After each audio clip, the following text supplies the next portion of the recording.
O título que vai ser objeto do nosso estudo é Alegria com Paz. Aliás, como já disse, nós temos estado a estudar esta epístola aos Filipenses, enfim, que exalta de uma forma mais peculiar a ideia da alegria no Senhor Jesus Cristo, a alegria em Deus. E hoje vamos estar a falar a conjugação entre essa palavra alegria com paz. Mas antes de eu, descurar-me propriamente do estudo, como a escola dominical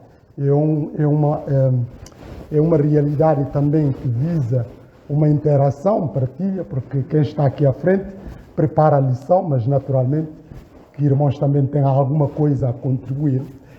E queria, ouvir da vossa parte a diferenciação. Será que há diferenciação entre estas duas palavras, alegria com paz? Certamente deve haver, mas queria saber o que é que tem a dizer, qual é a definição que fazem entre estas duas palavras, alegria e paz. Mas desde logo dizer que essas duas palavras, numa perspectiva cristã e também de acordo com a nossa lição da escola dominical, são indissociáveis. É claro que ninguém pode ter alegria sem ter paz. Quer dizer, a alegria é consequência da paz que uma pessoa tem. Naturalmente que em todas as perspectivas, quer seja numa perspectiva cristã, espiritual, mas também numa perspectiva até secular.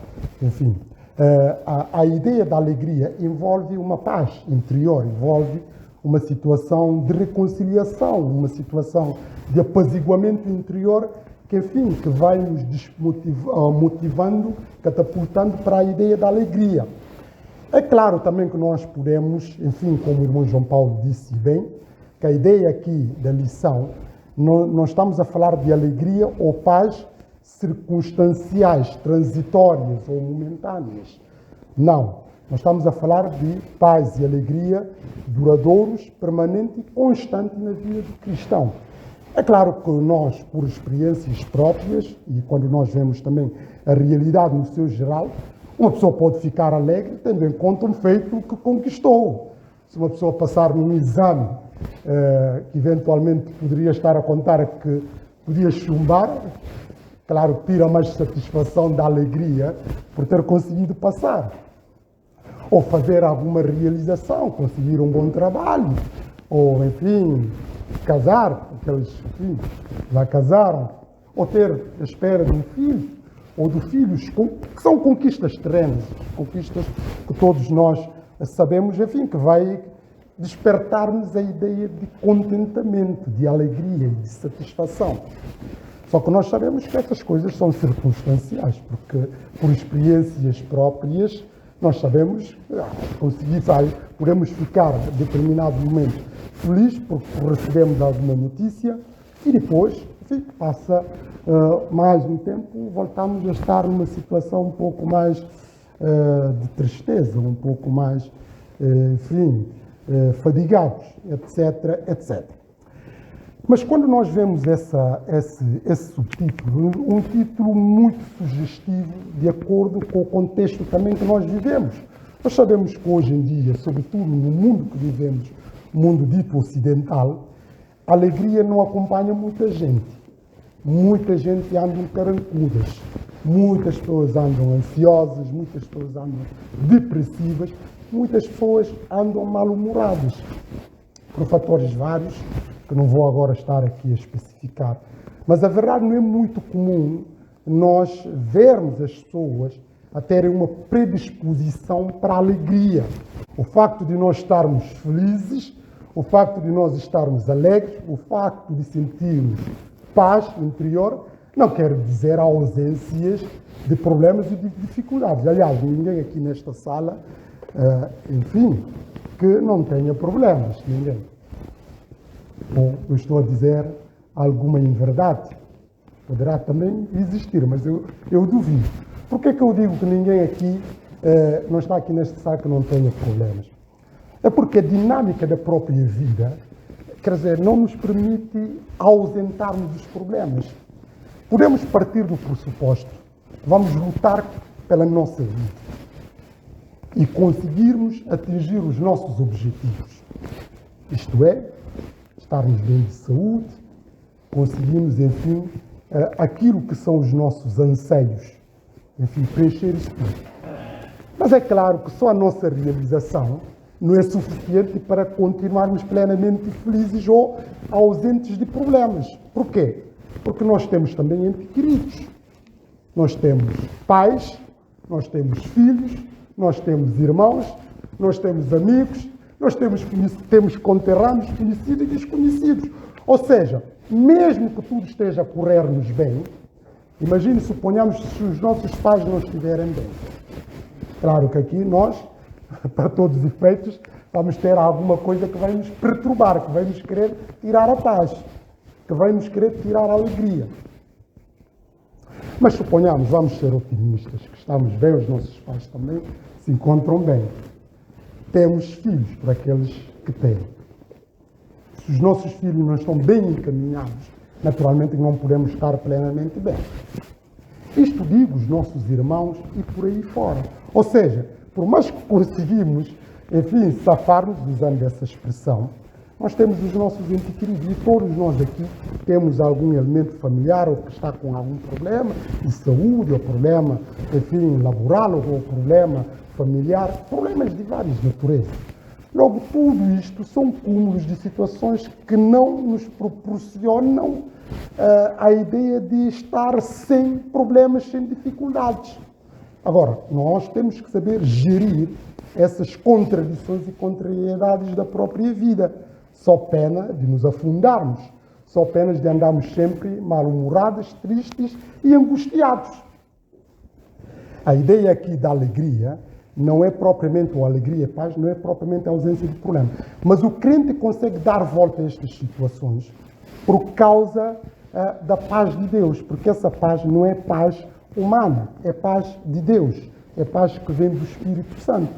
Esta paz, quando nós temos no coração, naturalmente nós estamos mentalizados para, enfim, passar todas as circunstâncias, todas as situações. Aliás, como o próprio apóstolo Paulo que escreveu, nós vamos ver, ele disse, posso tudo naquele que me fortalece. Sem viver na prosperidade, sem viver na desgraça, sem viver em tudo, em qualquer circunstância. Está mentalizado a isso. Ora, quando uma pessoa está mentalizada com isto, ele não deixa a paz de Deus afetar a sua vida.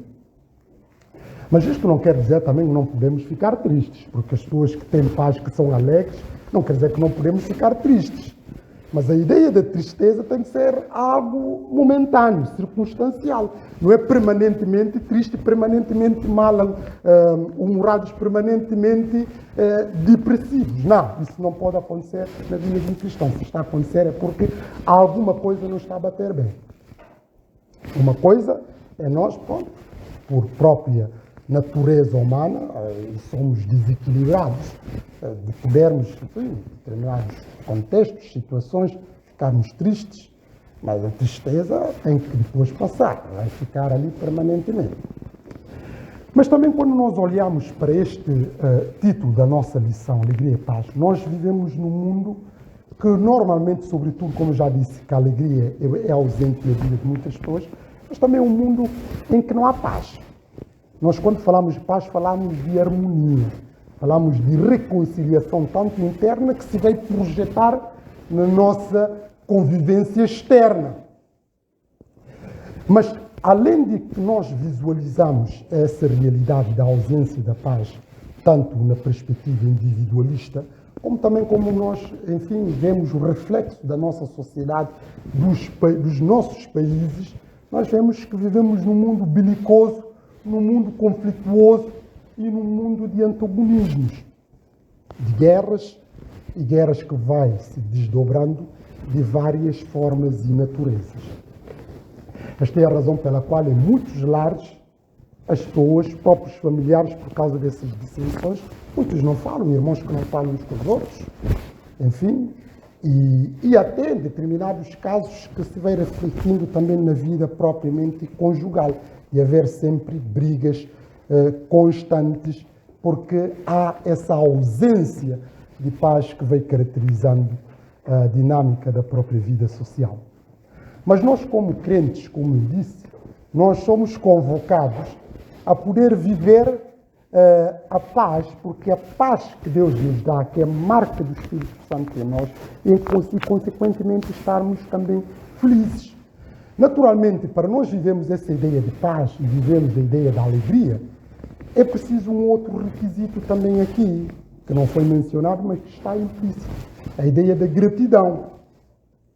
Porque quando uma pessoa não é grato, a tendência é estar a viver num atormentamento. É claro que esse atormentamento interior, aqui tem que fazer ressalva, porque há pessoas, em casos excepcionais, que são doentes mentais, do ponto de vista, enfim, psicológico, que precisam de uma assistência mais especializada para poder recuperar dessa situação. Mas não é nesses casos que eu estou a falar. Estou a falar daquelas pessoas que andam sempre revoltados. E nós conhecemos essas pessoas que andam sempre revoltados, indignados, que andam sempre a queixar de tudo e mais alguma coisa. É porquê? Porque essas pessoas também não interiorizaram a ideia da gratidão. Nós temos que ser gratos. Aliás, uma das coisas também que foram aqui invocado neste nosso estudo é a própria ideia da gratidão. Porque quando nós estamos gratos, isso leva-nos também a contentar com aquilo que temos. Há pessoas que nunca são satisfeitas, querem sempre mais. Só que esta ideia de querer mais, o que é que cria? Além da ideia da própria cobiça, que a pessoa não fica satisfeita com aquilo que tem e nem reconhece aquilo que tem, como também leva muitas das vezes a entrar por caminhos que não são caminhos mais abonatórios, caminhos mais corretos. Por isso nós também temos que agradecer, e todos aqui temos motivos para agradecer, para estarmos felizes. Se já pararmos para pensar, o facto de termos saúde, mesmo que não seja, em determinados casos, saúde com qualidade, mas nós temos saúde. Podemos deslocar para vir aqui, ouvir a palavra de Deus, podemos trabalhar, temos a família, enfim, temos aquilo que são o essencial para a nossa sobrevivência. Logo temos que estar gratos a isso. Só que essa ideia de nós não sermos gratos, de acharmos que poderíamos ser melhores, obcecadamente melhores, isso depois acaba também por fazer com que nós, enfim, perdemos a paz interior. Aliás, é muito comum nós vemos que a própria ideia da paz ou da reconciliação interior não tem propriamente a ver com essas coisas exteriores. Porque se fosse isso, as pessoas mais felizes seriam as pessoas que têm mais posses ou que têm mais conquistas. Mas não é verdade, nós sabemos que não é bem assim. Há pessoas que não têm, enfim, que não são abençoados do ponto de vista materiais, mas que são felizes. Há famílias em que não há, inclusive há carências, mas são felizes. Para quem tem já a experiência de viver neste mundo e viver no outro mundo, sobretudo no mundo em vias de desenvolvimento, inclusivamente falando da realidade que eu vim, as pessoas não têm nada, mas as pessoas estão sempre felizes, estão sempre alegres, estão sempre a rir, isso é normal. E mostram essa efusividade na forma de estar e de encarar a vida. Pronto. Mas aqui nós vemos que as pessoas, enfim, até estão mais abençoadas do ponto de vista materiais, mas são infelizes. E aqui acumulam-se mais situações de suicídio e são mais depressivas. Logo, há aqui alguma coisa que não bate bem. Mas essa coisa, a realidade que não bate bem, também leva-nos a crer que as pessoas, quanto mais o facto de nós termos mais posições, posses, dinheiro e comunidades do ponto de vista humano, isto não quer dizer que somos mais felizes do que quem não tem essas questões. O facto de termos mais qualificação, essas coisas todas, em detrimento dos que não têm, não quer dizer que somos mais felizes. Mas lá está essa ideia da própria felicidade. Aliás, quando se fala de teoria da felicidade, a felicidade está em saber também valorizar as pequenas coisas. Às vezes nós tomamos como garantida a ideia da saúde, sobretudo aqueles que são jovens. Nenhum jovem senta para pensar o quão privilegiado é por estar bem de saúde. Mas nós só percebemos isso quando passamos por doença ou quando passamos enfermidades no nosso corpo e sentimos dores, daí que começamos a valorizar realmente o quão bem estávamos. Por isso, às vezes, essas contradições ajudam-nos também a consolidar as nossas convicções, ajudam-nos a abrir os nossos horizontes, de ver que nada é garantido na vida. E por isso também temos de saber dar valor às coisas. Mas para não continuar a divagar muito, vamos procurar cingir o texto que será objeto da nossa meditação, que é a carta aos Filipenses, dos primeiros, 9 versículos. Diz assim a palavra de Deus: portanto, meus amados e muito queridos irmãos, minha alegria e coroa, estai assim firmes no Senhor, amados. E logo, neste primeiro versículo, o apóstolo de Paulo, ele, tendo em conta aquilo que foi dito, partindo do pressuposto do que eu falei anteriormente, meus amados e queridos irmãos, ele trata-os de forma muito afetuosa, de forma fraterna, de forma de proximidade. Meus irmãos, meus queridos irmãos, não vou agora estar aqui a especificar qual é o grau de intimidade que os irmãos têm, porque temos essas experiências, mesmo aqueles que são filhos únicos, também acabam por vivenciar essa realidade por primos ou primas que vão tendo, etc, etc.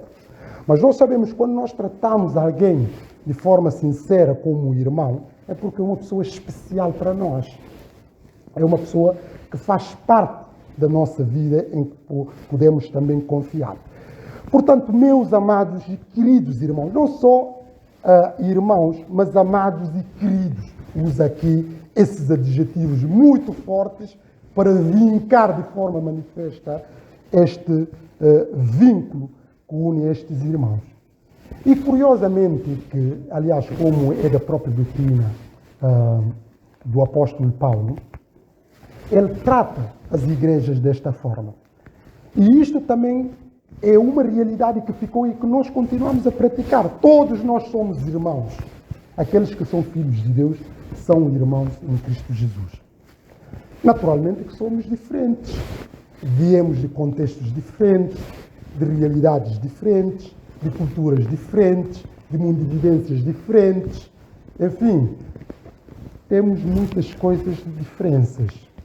Mas mesmo assim, o amor cristão, o amor no Senhor Jesus Cristo, é ponto unificador para nós sermos considerados irmãos.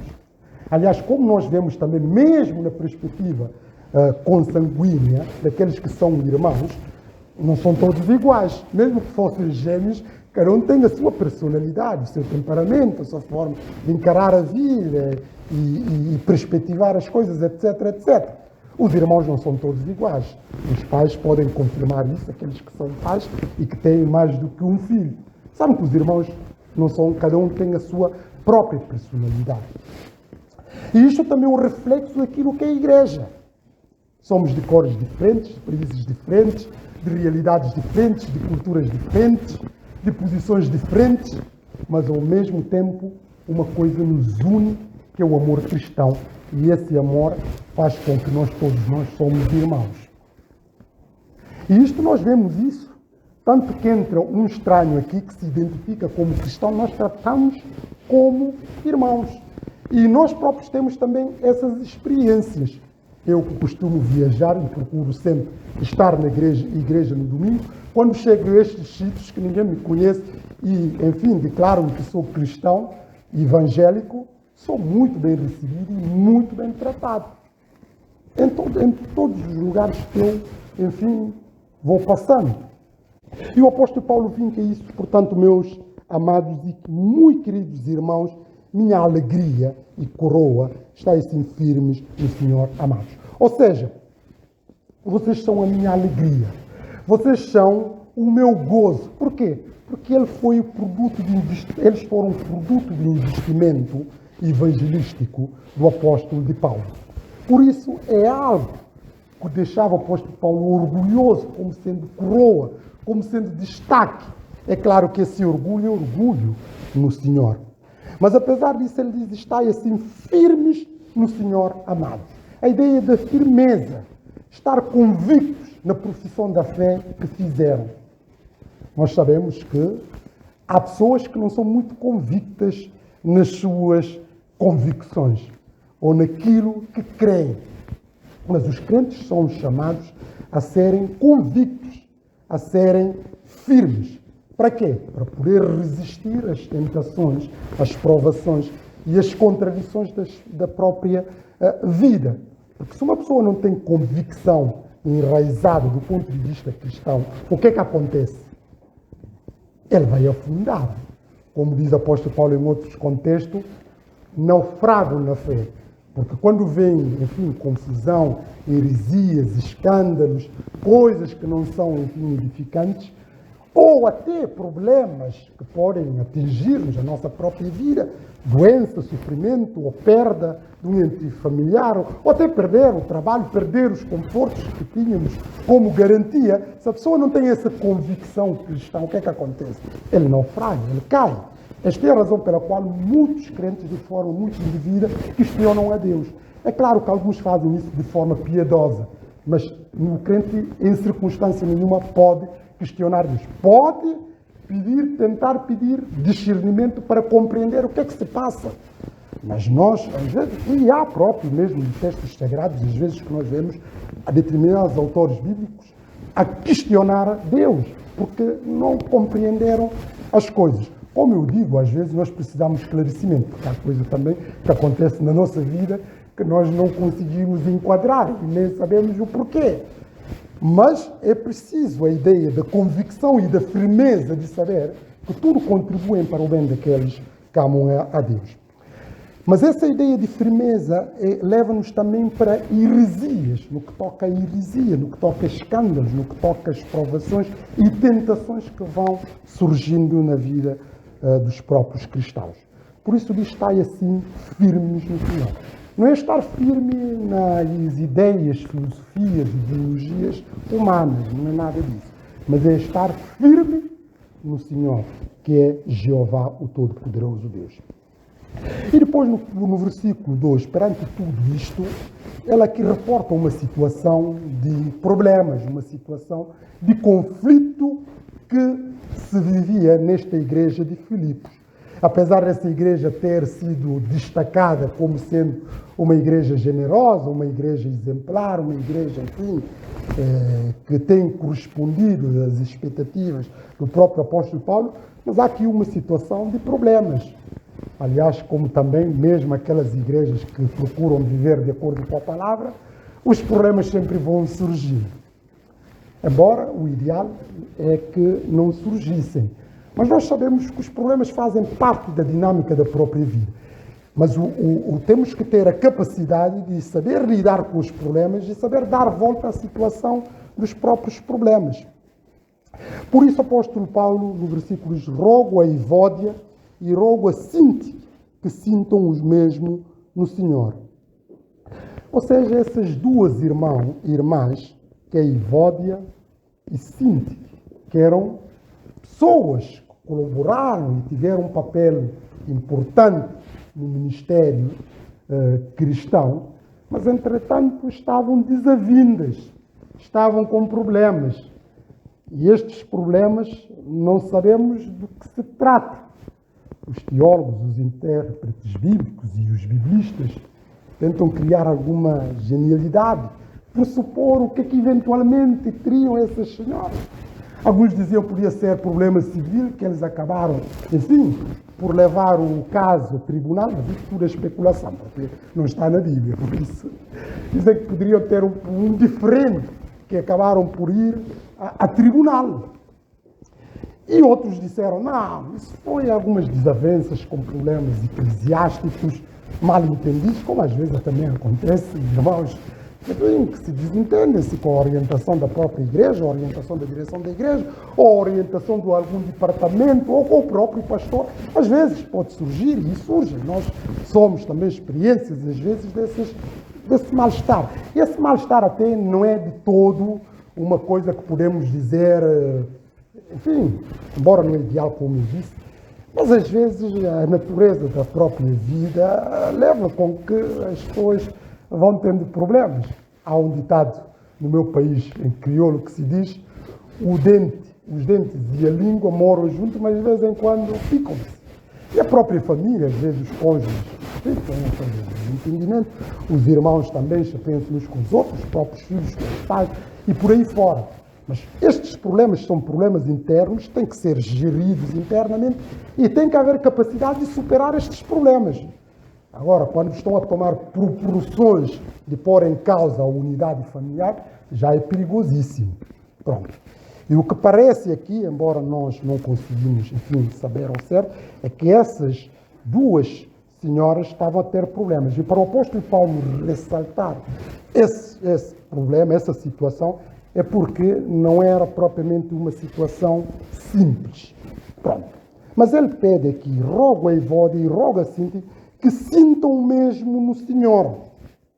Ou seja, que eles procurem no Senhor ultrapassar estes diferentes. E na versão do português corrente, diz: peço a Evódia e a Síntia que vivem em harmonia segundo a vontade do Senhor.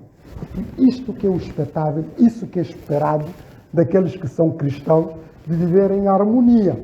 Não quer dizer que não haja problema, mas mesmo que houvesse problemas, é preciso a maturidade espiritual, a humildade das pessoas poderem, enfim, se reconciliar, não ficarem desavindos, não ficarem, enfim, a maquinar situações que podem, enfim, pôr o perigo à unidade cristã.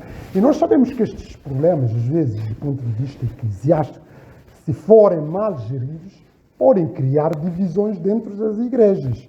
Aliás, como sabemos e temos experiência de muitas igrejas que, enfim, se dividem por causa de problemas. Porque quando duas pessoas, como essas senhoras, que tudo indica que são pessoas que tinham algum destaque no ministério, enfim, quando há problemas de pessoas que têm papel relevo dentro da igreja, a tendência é de outros acabarem por tomar partido. Cada um vai tomando partido de acordo com as conveniências. E esses partidos, em determinados casos, depois cria colapso da própria unidade da igreja, o que não é correto. Por isso o apóstolo Paulo pede aqui de forma a rogar essa ideia de implorar para que possam viver em união.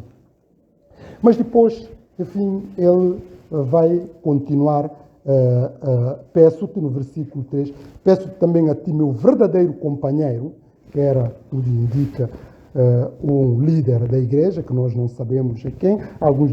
Alguns disseram que poderia ser o Epafrodito, mas enfim, nós não sabemos.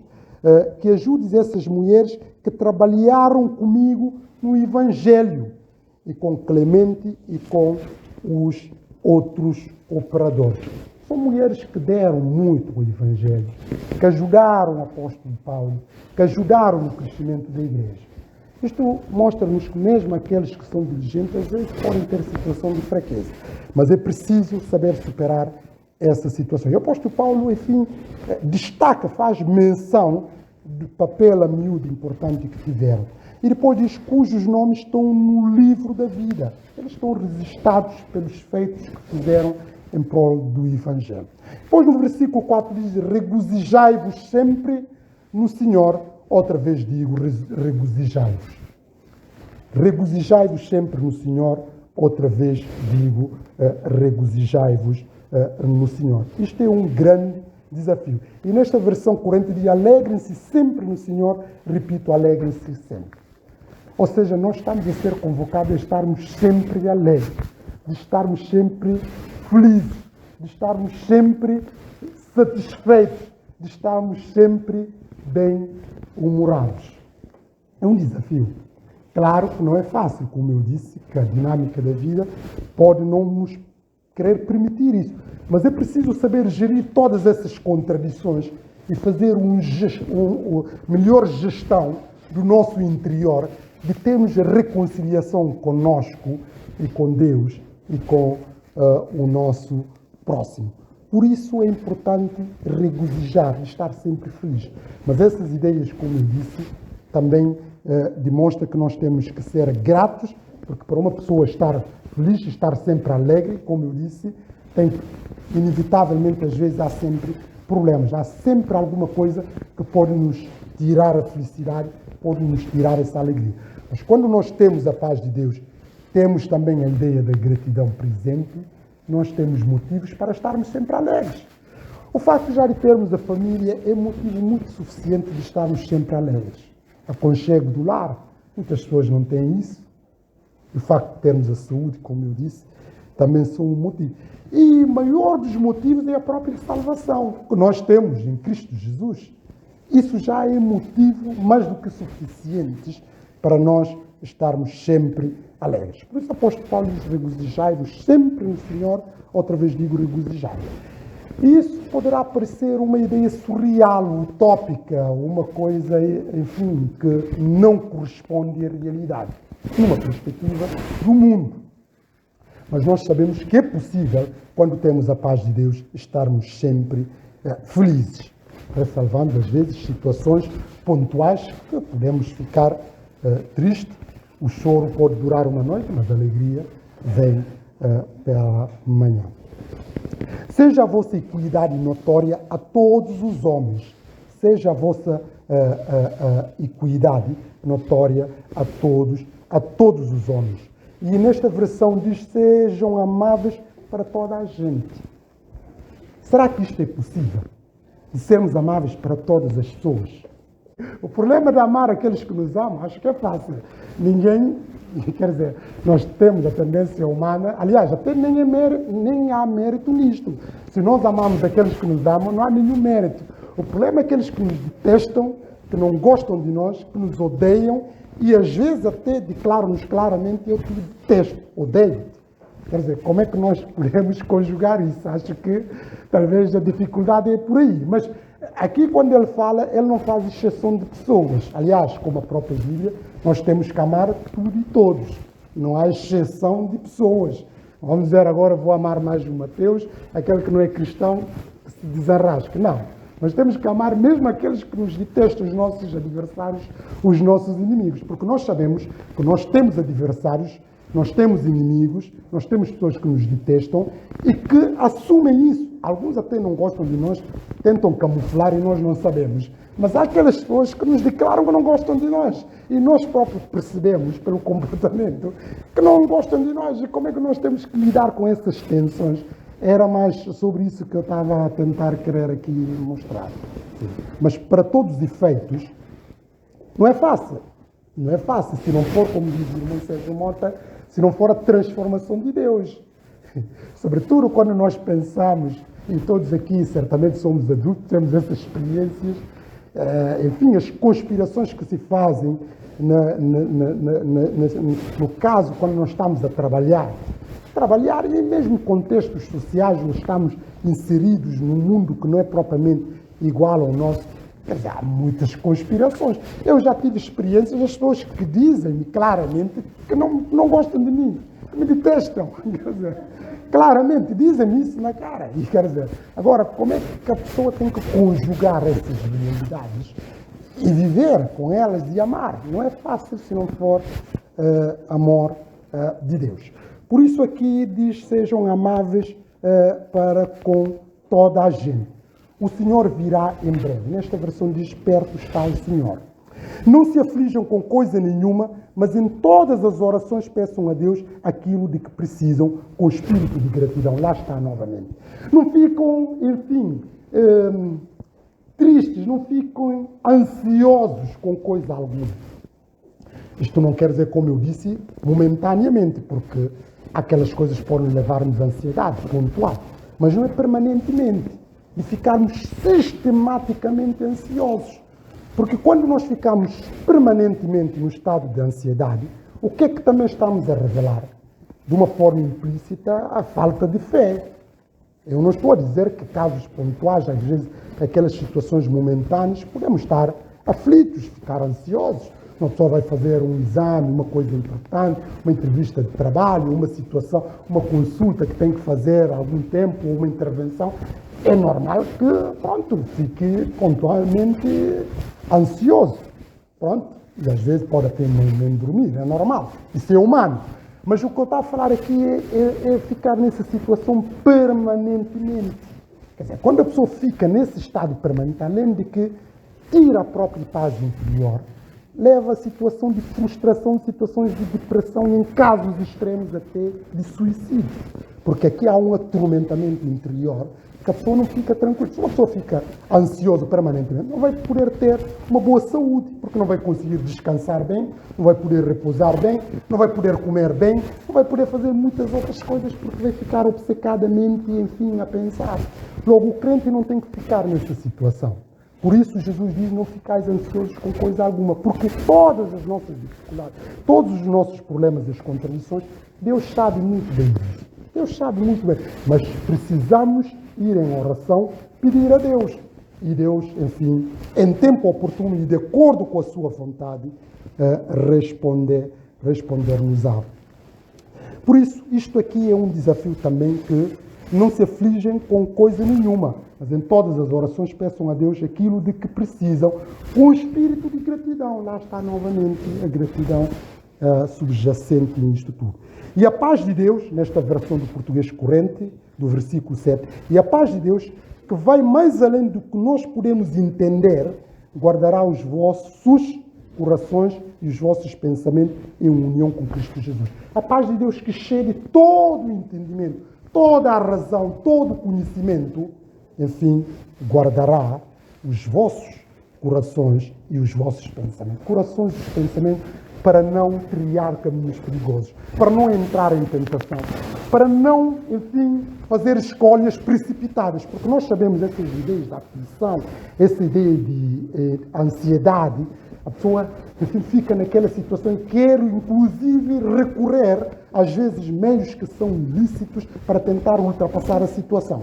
Mas quando nós entregamos as coisas na mão de Deus, Deus também guarda o nosso coração e guarda os nossos pensamentos e guia-nos, assim, da melhor forma possível para o caminho certo.